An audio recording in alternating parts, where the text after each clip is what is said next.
donde veníamos hablando acerca de la duda. Y hoy vamos a continuar, hermanos, con esa idea. No sé si usted recuerda lo último que vimos. Partíamos de Judas, versículo 22. Judas, versículo 22, donde este escritor nos decía que debemos nosotros convencer a algunos que dudan, y lo conectábamos con el versículo 23, donde dice, teniendo misericordia o compasión de algunos. Bueno, hoy vamos a centrarnos nuevamente en esas ideas. Recuerda que les dije que íbamos a iniciar una serie de temas que tenían que ver de cómo nosotros podemos tratar con la duda en lo personal, en la familia y como iglesia. Bueno, hoy vamos a juntar dos punticos que tienen que ver cómo tratar con el tema de la duda en la familia y cómo tratar con el tema de la duda en la iglesia. Van a estar unidos. Y nuevamente, hermanos, vamos a citar a nuestro hermano Judas, versículo 22. Judas 22 dice, a algunos que dudan, convencedlos. La pregunta es, ¿quién no ha tenido dudas?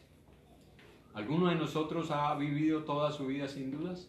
Bueno, yo creo que muchos de nosotros hemos crecido en medio de las dudas, desde niños, porque desde niños comenzábamos a dudar si saltábamos un andén o no lo saltábamos, si era peligroso cierto juego o no era peligroso. Incluso no sé cuántos de los niños que puede que nos estén viendo, o jóvenes ya, o personas ya adultas, en un momento donde sus padres les querían enseñar a nadar, les decían, tírate que yo te voy a ayudar, suéltate que yo te voy a sostener, no te preocupes que si sientes que te vas a ahogar, yo voy a estar allí para socorrerte. ¿Y cuántos de nosotros decimos, no, yo no me tiro, de pronto me ahogo, o me da miedo, que mi papá me deje ahogar, qué tal que mi papá no sepa nadar, o qué tal que lo esté haciendo para dejarme luego allá solo? Y teníamos esas dudas. Entonces, ¿quién de nosotros no ha tenido dudas en su vida? ¿No ha tenido dudas en su corazón? Creo que todos nosotros. Y muchos de los que hoy profesan ser creyentes, muchos de ellos han heredado, de cierta manera, lo quiero postular de esa forma, que han decidido ser creyentes o profesan ser creyentes porque sus padres les inculcaron desde muy pequeños la fe, la creencia en Dios. Y como sus padres asisten a X o Y religión, sea la Iglesia de Cristo, sea la Iglesia Católica o sea cualquier otra denominación, entonces ellos como hijos han abrazado esa fe porque sus padres lo llevaban desde niños y han crecido con esa mentalidad, porque bueno, mi padre va a esa iglesia, luego todos vamos a esa iglesia. Mis padres dicen que hay que creer en Dios, luego todos vamos a creer en Dios. Mis padres dicen que hay que orar por los alimentos, luego todos vamos a orar. Y muchas veces se forman en nosotros no convicciones, sino tradiciones. Escuchen, no son convicciones sino tradiciones que se van metiendo en nuestros corazones y que por ser tradiciones y no convicciones puede que en algún momento nosotros lleguemos a tener cuestionamientos acerca de lo que nosotros creemos. ¿Por qué? Porque bueno, nosotros confiábamos en que nuestros padres nos iban a llevar a X o Y lugar, sea la iglesia de Cristo o no sea la iglesia de Cristo, porque era un bien para nosotros.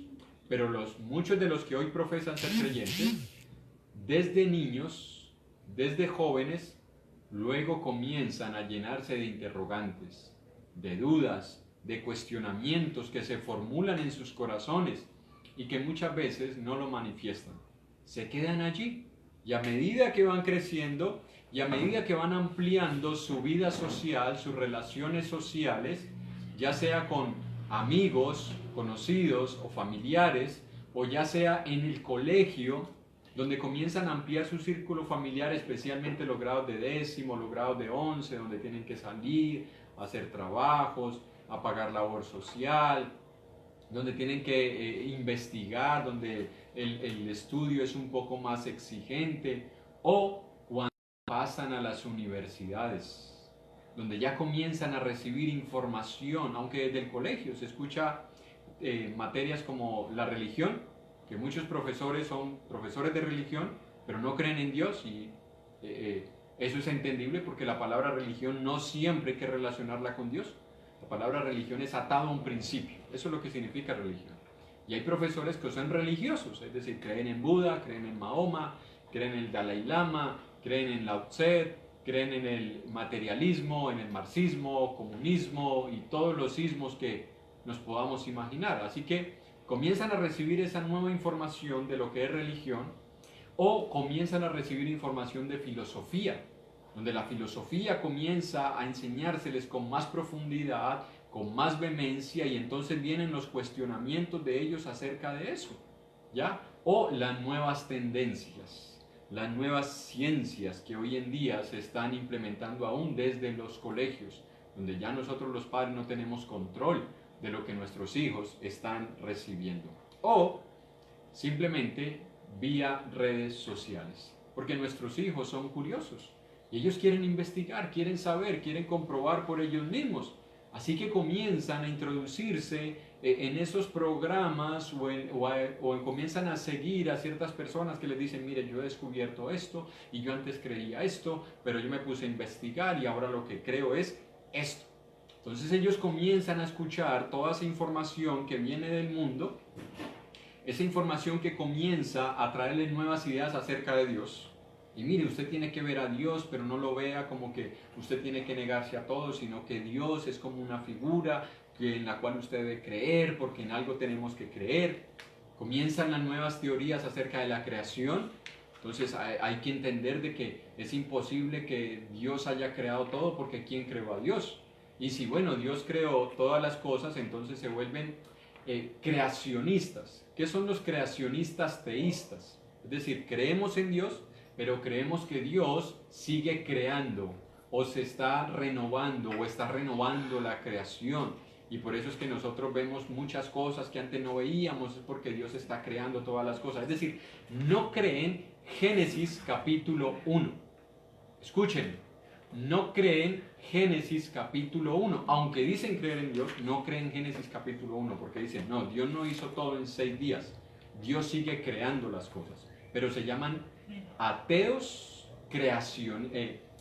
teístas creacionistas, es decir, creyentes creacionistas. Ellos también comienzan a recibir los creyentes que han comenzado desde niños en la iglesia, o nuestros hijos, comienzan a recibir información acerca de la moralidad. No tienes que ver la moralidad como se la plantea en la iglesia. La moralidad es diferente, la moralidad es no hacer a nadie. Comienzan a acerca del derecho a la libre personalidad, y eso sí que está abundando hoy en día, y no sé cuántos de los que nos están viendo están padeciendo esa situación con los hijos, porque a mí me enseñaron que yo tengo mis derechos y a mí me tienen que respetar mis derechos, y yo tengo libertad de personalidad, y si yo quiero ser hombre siendo mujer, tengo derecho a ser hombre siendo mujer, y si quiero ser mujer siendo hombre, y si quiero vestirme así, y si quiero peinarme así, y si quiero escuchar esto, y si quiero hacer lo otro. Porque comienza a sembrárseles a ellos, nadie te puede prohibir tu libertad de personalidad. Tienen que permitirte ser lo que tú quieres ser, aunque vaya en contra de la naturaleza y aunque luego nosotros tengamos que asumir las consecuencias de permitirles hacer cosas que van en contra de la misma sociedad y de su misma integridad. Pero como se les inculca eso, que hay libertad de personalidad, ellos comienzan a cuestionarse, bueno, es verdad, yo no tengo por qué estar sometido a lo que dice un Dios al cual yo no he visto, al cual simplemente me inculcaron mis padres. ¿Por qué tengo que someter toda mi vida a ese Dios? Entonces, a raíz de eso, comienzan ellos a experimentar lo que es la libertad del sexo. Bueno, si ya les dimos libertad en unas cosas, entonces ellos sienten que ahora tienen libertad de experimentar el sexo, la música, la forma de vestir, las modas, el matrimonio. Ya no van a ver el matrimonio como Dios lo dice. Van a ver el matrimonio simplemente como que si quiero me caso, si no quiero no me caso. Y si me caso y mañana no me siento bien con esta persona, pues me divorcio y vuelvo y me caso. Y no sé cuántos de nosotros hayamos visto esta situación en la iglesia. O la nueva tendencia, y que es, este sí es un virus mortal para las iglesias del Señor, la ideología de género. ¿Por qué digo mortal para la iglesia del Señor? Porque cuando nosotros vamos a predicar el Evangelio, nos encontramos con muchas personas que creen en la ideología de género y eso no les permite abrir su corazón. Están tan aferrados a esas, entre comillas, verdades, que se resisten a recibir el Evangelio. y no quieren renunciar a ese tipo de convicciones. Y puede ser que algunos creyentes, incluyendo a nuestros hijos, al escuchar estas nuevas ideologías, comiencen a cuestionarse si no será verdad lo que ellos están creyendo y que no es verdad lo que nosotros les hemos inculcado desde niños. Es una lucha, hermanos. Y por eso la palabra nos dice, algunos que dudan, convencerlos. Pero la pregunta que surge aquí ¿es malo que los creyentes tengan dudas? ¿Será que es malo en sí? ¿Es malo que incluso nuestros mismos hijos, jóvenes, tengan ese tipo de dudas en sus corazones?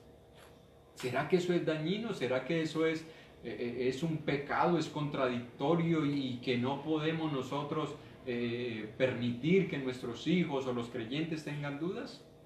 La pregunta es, ¿qué pasaría si nosotros creyéramos todo lo que nos han inculcado desde niños?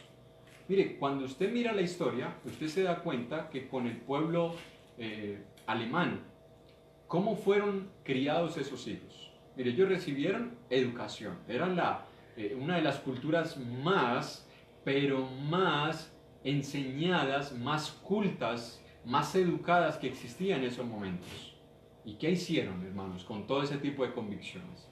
Seguir a un hombre que les estaba diciendo que él iba a ser el nuevo creador de una raza, la raza aria, en donde todos los demás pueblos tenían que ser exterminados porque eran inferiores a ellos.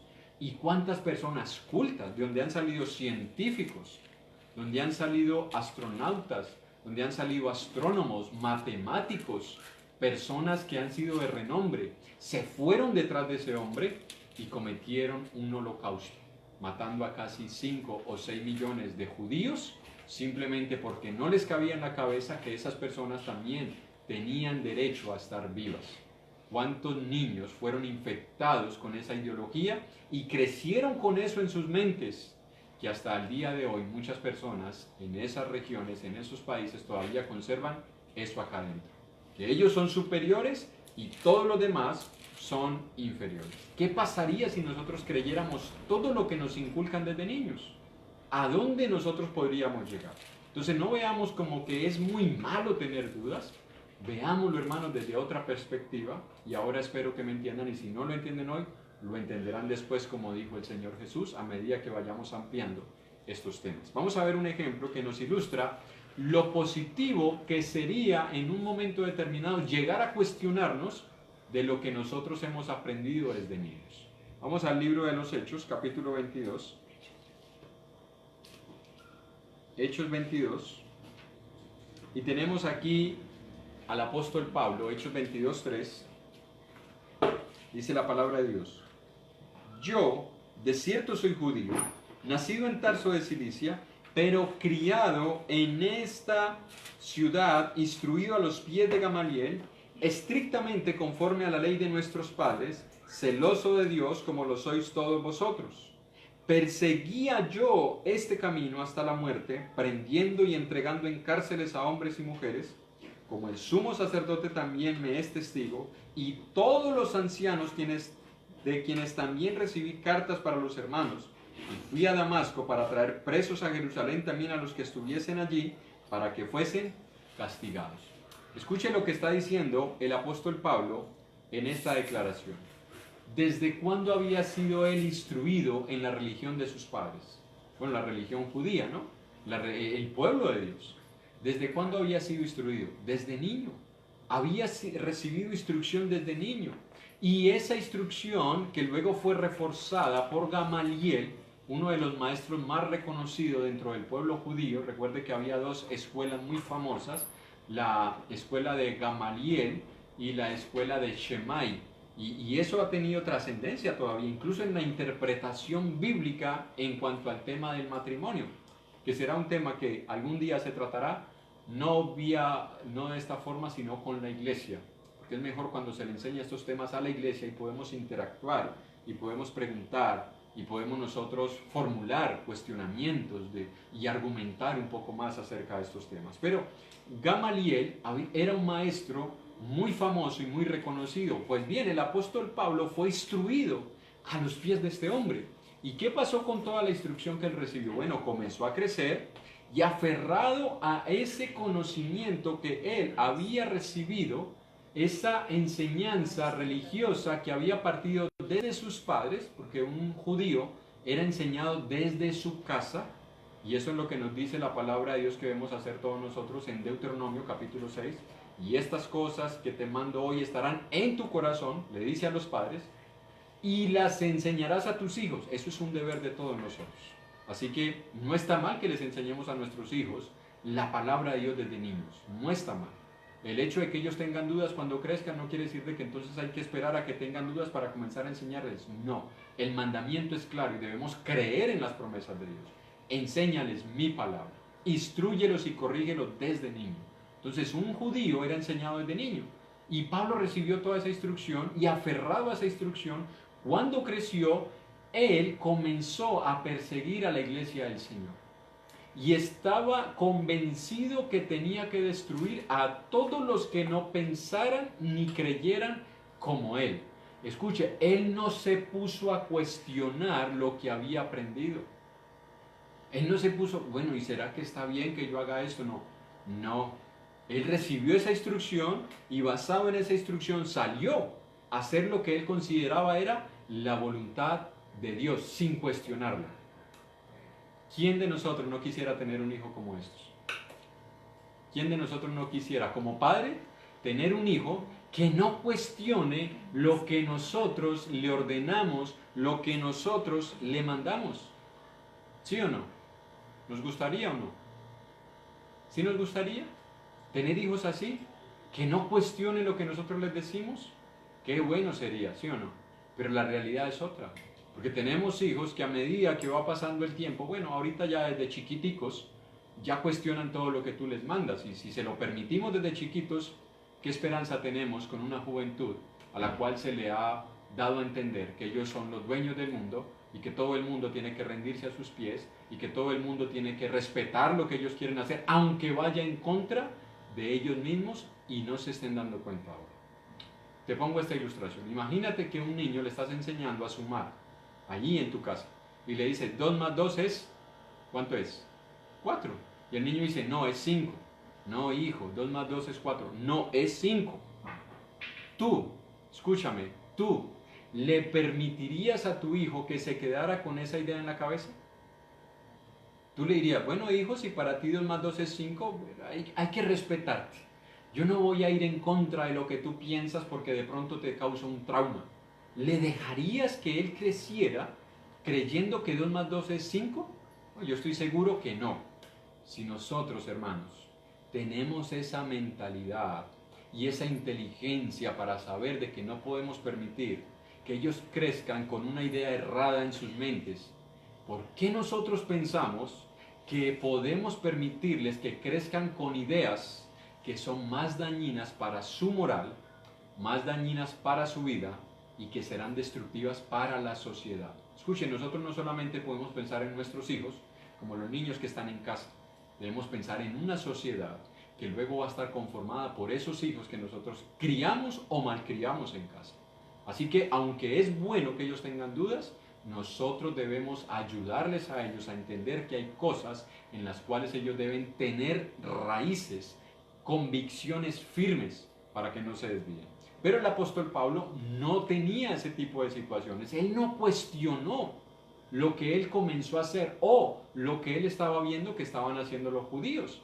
Porque recuerde que él vio lo que hicieron los judíos con Esteban. Ahí es donde comienza la historia de Saulo. Él ve cómo los judíos, los fariseos, los sacerdotes, los saduceos, cogen a Esteban y lo llevan para apedrearlo. Y Pablo vio eso y dijo, bueno, esto es para lo que yo fui enseñado. Esto es lo que debemos hacer. Yo aprendí que todo aquel que vaya en contra de lo que yo pienso, lo que yo creo, tiene que ser destruido. Entonces el apóstol Pablo, basado en eso, comenzó a perseguir a la iglesia del Señor. Vuelvo a la pregunta. ¿Cuántos de nosotros quisiéramos tener hijos así? Escúcheme, yo quisiera tener hijos así. En lo positivo, claro está. No un hijo que yo le diga, hijo, ve y vete a la tienda y hazte loco y róbate 2 manzanas, porque no tenemos para comer. Róbate una libra de arroz. No quisiera tener un hijo de esos, sino en el sentido positivo. Hijos que nos obedecieran, hijos que confiaran en nosotros. hijos que creyeran en nuestra palabra, hijos que cuando nosotros les dijéramos, hijo, haz esto porque te conviene, nuestros hijos dijeran, papá, aunque no lo entiendo, aunque no lo comprendo, y aunque no veo la razón, porque confío en ti, lo voy a hacer. ¿Cuántos de nosotros quisiéramos tener hijos así? Pero vuelvo y digo, la realidad es otra. Y tanto en la iglesia como en el hogar, tenemos creyentes que no se sujetan porque tienen dudas en su mente, porque tienen cuestionamientos en su mente, porque hay cosas que a ellos no les caben. ¿Y qué es lo que dice la palabra de Dios en Judas 22 que leíamos al principio? Algunos que dudan, convencerlos. Escuchen, convencerlos. Las dudas en los hermanos y las dudas en los hijos son una realidad con la cual nosotros debemos convivir, tanto en la iglesia como en el hogar. No podemos pretender que algún día en la iglesia y en el hogar todas las personas van a creer todo lo que decimos, todo lo que hacemos, todo lo que creemos, todo lo que les inculcamos. No, hermanos, es una realidad que todos nosotros vamos a vivir en el hogar y en la iglesia. Pero no lo veamos como algo muy malo, veámoslo como algo positivo, en el buen sentido de la palabra, hermanos, para que nosotros podamos llegar a ese punto donde podamos buscar en el fondo de nuestros corazones del por qué yo creo que creo lo que creo. ¿Sí me entiende? Que nosotros, por esas dudas que tenemos, podamos comenzar a meditar, a cuestionarnos, a examinarnos, para yo llegar a un punto en el que yo diga, bueno, esta es la razón por la cual yo creo lo que creo.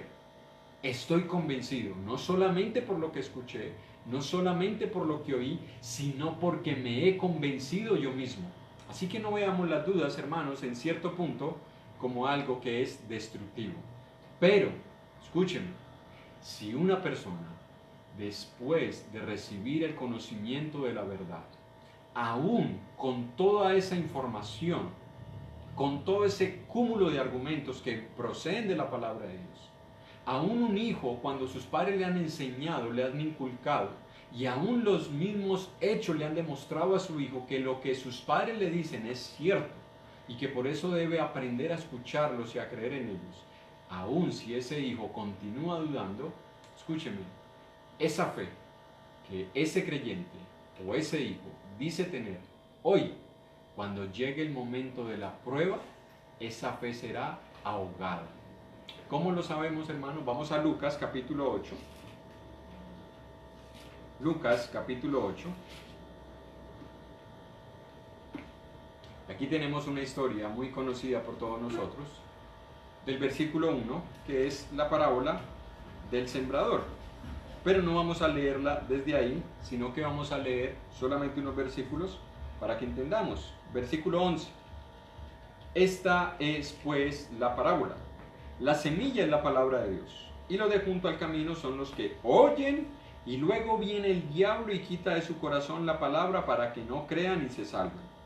Los de sobre la piedra son los que, habiendo oído, reciben la palabra con gozo, pero estos no tienen raíces, creen por algún tiempo, y en el tiempo de la prueba, ¿qué pasa? Se apartan. 2 puntos, aunque nos vamos a quedar en el segundo. Los primeros, Jesús comienza a explicar quiénes son los de junto al camino. Dice, estos son los que oyen, pero luego viene ¿quién? El diablo, y quita la semilla o la palabra. Hermanos, aunque no es el tema hoy, pero muchas veces yo he visto esta realidad en la iglesia del Señor, donde usted termina de exponer un tema, una enseñanza, y una vez finalizado, son pocos los que se quedan reflexionando en lo aprendido. ¿Sabe qué comienzan a hacer?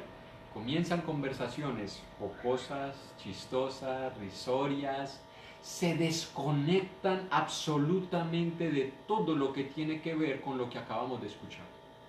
Y termina nuestra mente invadida por otra serie de pensamientos que no nos permiten examinar si eso que acabamos de escuchar es lo que yo estoy haciendo o es lo que yo debo hacer. Si Dios me exhortó, no salimos con esa mentalidad. Y no sé cuántos de los que estamos escuchando mensajes por este medio, una vez terminado el mensaje, Bueno, se acabó, apaguemos y sigamos. Bueno, ¿qué sigue? La televisión, ¿y qué sigue? Y el juego, ¿y qué sigue? Y esto y lo otro. Y no reflexionamos en lo que hemos aprendido. ¿Quiénes son esos? Bueno, aquellos que escuchan, pero viene Satanás y arranca la palabra, o se lleva la palabra. Se la lleva, y por eso es que luego uno dice, bueno, ¿y no acabamos de estudiar este tema? ¿Y no se acabó de enseñar este tema? ¿Y qué pasa con los hijos? ¿Y qué pasa con la iglesia si acabamos de aprender de parte de Dios cómo debemos conducirnos como hijos obedientes? Pero en el cual vamos a meditar es en el segundo punto. El segundo punto dice, los de sobre la piedra son los que habiendo oído reciben la palabra con gozo, pero esto no tienen raíces, creen por algún tiempo y en el tiempo de la prueba se apartan. ¿Quiénes son ellos, hermanos? Bueno, para contextualizarlo, si me lo permiten, hermanos, vamos a ilustrarlos, vamos a ilustrar los que dudan con este tipo de personas, con este tipo de creyentes, sean miembros de la iglesia o sean aquellos que tenemos nosotros en el hogar. Son esos hijos que a veces escuchan un mensaje y les gusta, y más si lo escuchan de pronto de otro joven, y más si lo escuchan de pronto alrededor de una conferencia de jóvenes, porque parece que tuviera más impacto lo que dice un joven que lo que dice un viejo, aunque sea la misma palabra. Bueno, algunos jóvenes escuchan esto y dicen, no, eso es verdad, y esto lo voy a hacer, y esto también, y esto sí, y esto acá, porque yo aprendí, y el hermano enseñó, y el joven compartió, y esto. Y no estoy en contra de las conferencias de jóvenes, simplemente me estoy colocando en el lugar de padre o de un predicador que a veces ve en los jóvenes que hay poca recepción. Cuando habla un adulto, hay más recepción cuando habla un joven, ¿ya?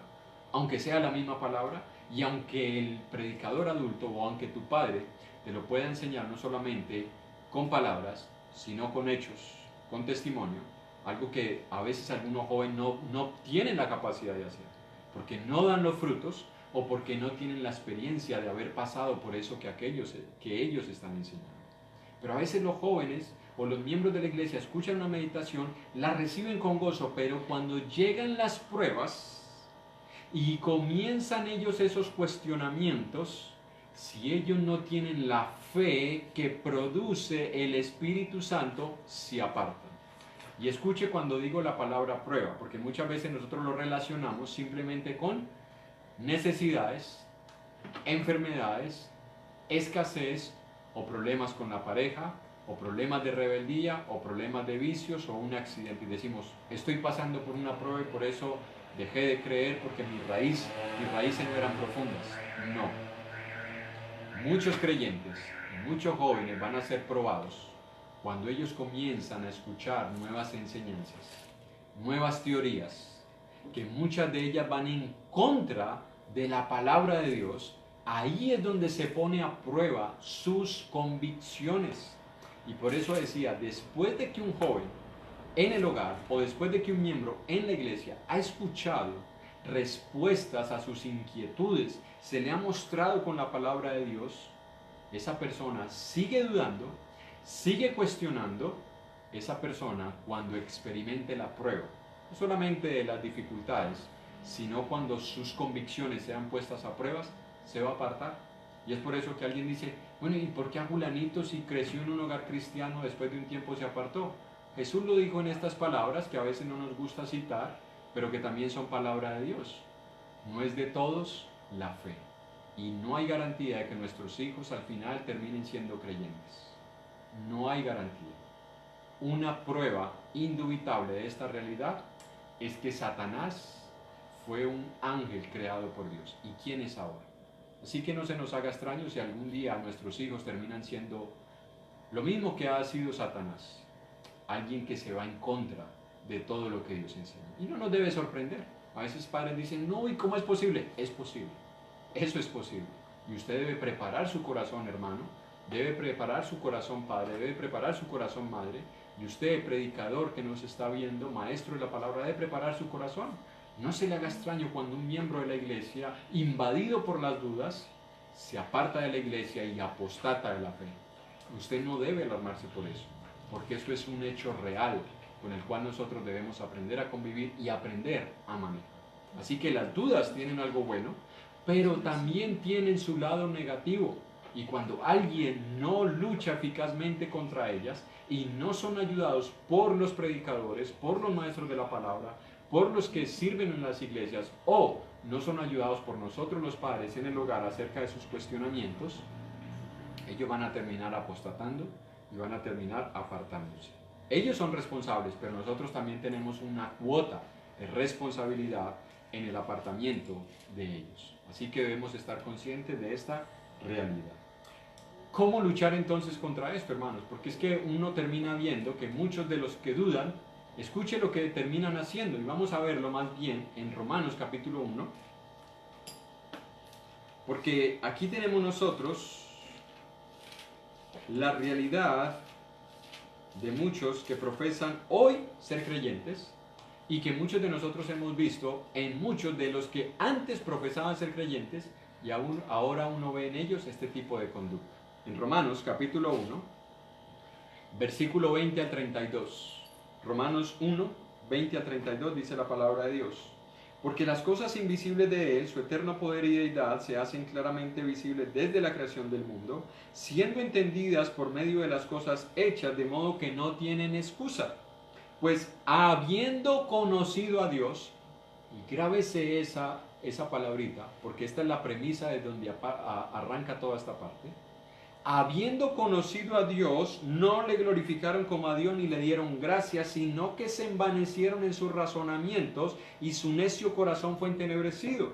Profesando ser sabios, como muchos de nuestros hijos y muchos miembros en las iglesias hoy, que recién llegan, ellos profesan ya ser sabios, más que los que llevan un tiempo caminando con el Señor. Profesando ser sabios, se hicieron necios y cambiaron la gloria del Dios incorruptible en semejanza de imagen de hombre corruptible, de aves, de cuadrúpedos y de reptiles. Por lo cual, y esto es algo que la gente dice, no, Dios es bueno, Dios es paciente, Dios es misericordioso, Dios no puede hacer eso, Dios espera mucho tiempo porque el amor todo lo sufre, todo lo espera, todo lo soporta. Hermanos, este pasaje está demostrando cómo actúa Dios. No metamos a Dios dentro de un cuadrito del cual Dios queda imposibilitado para moverse. No, usted es Dios y usted es amor y usted tiene que esperar y soportar hasta que la persona quiera arrepentirse. Escucha lo que hizo Dios. Por lo cual Dios también los entregó a la inmundicia. No dice que Dios los mandó a hacer cosas inmundas. Dios los entregó, Dios los dejó. ¿Soportó cuánto tiempo? Mucho tiempo. Pero llegó un momento en el cual Dios dijo, no más con ellos. Dios los entregó a la inmundicia en las concupiscencias de sus corazones, de modo que deshonraron entre sí sus propios cuerpos, ya que cambiaron la verdad de Dios por la mentira, honrando y dando culto a las criaturas antes que al Creador, el cual es bendito por los siglos. Amén. Por esto Dios los entregó a pasiones vergonzosas, pues aún sus mujeres cambiaron el uso natural por el que es contra naturaleza, y de igual modo también los hombres, dejando el uso natural de la mujer, se encendieron en su lascivia unos con otros, cometiendo hechos vergonzosos, hombres con hombres, y recibiendo en sí mismos la retribución debida a su extravío. Y como ellos no aprobaron tener en cuenta a Dios, aunque lo conocían, escuche, aunque lo conocían, no aprobaron tener en cuenta a Dios, es decir, sí, yo sé que Dios es real, pero yo voy a hacer lo que quiero, lo que me gusta. Entonces, ¿qué hizo Dios? Como no aprobaron tener en cuenta a Dios, Dios los entregó a una mente reprobada para hacer cosas que no convienen, estando atestados de toda injusticia, fornicación, perversidad, avaricia, maldad, llenos de envidia, homicidios, contiendas, engaños y malignidades, murmuradores, detractores, aborrecedores de Dios. Es increíble, pero a eso puede llegar alguien que hoy profese ser cristiano, a que se convierta en un aborrecedor de Dios, injuriosos, soberbios, altivos, inventores de males. Escuche esta, porque esta es con una de las que luchamos nosotros los padres. Desobedientes a los padres, necios, desleales, sin afecto natural, implacables, sin misericordia, quienes habiendo entendido el juicio de Dios, que los que practican tales cosas son dignos de muerte, no solo las hacen, sino que también se complacen con los que las practica. Escuche lo que dice la palabra de Dios. Cuando un hijo, cuando un miembro de la iglesia es expuesto a la verdad, se le muestra la verdad, se le argumenta con la palabra de Dios, y esa persona insiste, se resiste a la voluntad de Dios, Dios no lucha contra él. Hay personas que se imaginan que que el hombre está en su soberbia y Dios está detrás de él rogándole, suplicándole, ven, conviértete, yo sin ti no puedo vivir. No, esa no es la figura de Dios. Esa no es la figura de Dios. Hermano, y 2 Corintios capítulo 5, como si Dios rogase. Ahí no dice que Dios ruega.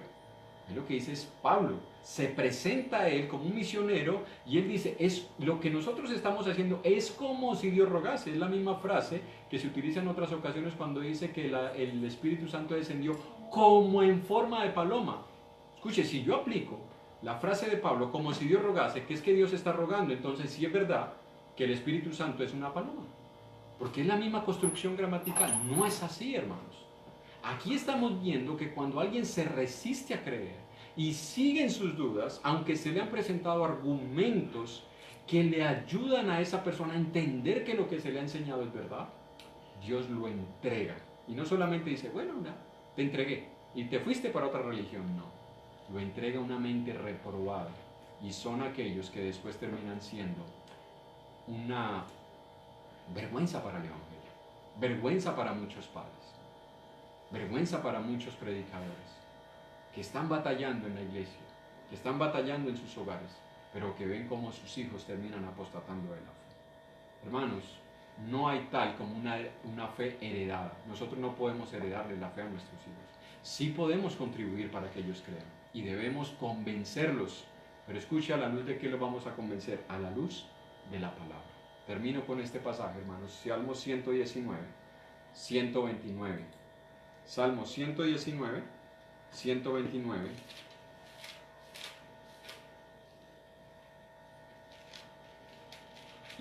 Y 130. Salmo 119, versículos 129 y 30. Maravillosos son tus testimonios, por tanto los ha guardado mi alma. La exposición de tus palabras alumbra, hace entender a los simples. ¿Qué es lo que va a convencer a un miembro y qué es lo que va a convencer a un hijo? Hermanos, a veces los queremos convencer con nuestras propias palabras. Hermanito, hermanita, es que usted no puede tener ese tipo de pensamientos. Mire que yo antes los tenía y ya me di cuenta que no. Hermanos, esto es lo que convence. Si un predicador no está enseñando la palabra, no tiene derecho a llamarse predicador. Si la forma de él poder convencer a los miembros es con actividades, como hacía el Imperio Romano, circo, maroma y teatro, que en eso se están convirtiendo las iglesias, hermanos, no es verdad que estamos ayudando a esos que dudan a convencerse del por qué creen lo que creen. Estamos simplemente motivándolos a que nos sigan, a que crean lo que nosotros creemos, como la fe del carbonero. ¿Cuál es la fe del carbonero? Bueno, yo creo lo que la iglesia enseña. ¿Qué enseña la iglesia? Pues lo que yo creo. Entonces de ahí no salen. De ahí no salen. No, hay que creer lo que dice Dios. Hay que convencerlos con la palabra de Dios. Por eso un predicador y un padre deben estarse preparando continuamente en la palabra de Dios para poder enseñar a sus hijos, para poder convencerlos. No veamos la duda, hermanos, como un mal, como algo desastroso, como algo malo. No, veámoslo como una forma en la que Dios nos permite a nosotros poder crecer en nuestra fe, crecer en nuestras convicciones y poder ser más útiles, tanto en la iglesia como en nuestros hogares.